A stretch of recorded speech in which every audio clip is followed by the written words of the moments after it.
வணக்கம். செய்யுளும் மொழியணியும் உலக நீதியையும் பொருளையும் அறிக. பள்ளி பாடங்கள் ஏதேனும் புரியாவிட்டால் உடனே நான் தேடி செல்வது என் அம்மாவைத்தான்.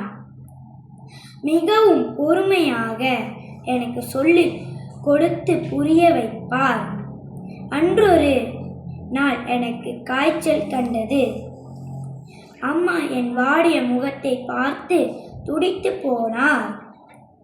உடனடியாக மருத்துவரிடம் அழைத்து சென்றார். மருத்துவரின் மருந்துகளை விட அம்மாவின் அன்பான கவனிப்பே என் காய்ச்சலை விரைவாக குணப்படுத்தியது.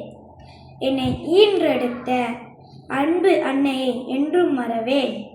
தீய செயல்கள் செய்பவரோடு நட்பு கொள்ளக்கூடாது என்பது என் அம்மா அடிக்கடி கூறும் அறிவுரைகளில் ஒன்றாகும். எனவே என் அன்னையின் சொற்படி கேட்டு நடந்து வாழ்வில் வெற்றி பெறுவேன். நன்றி.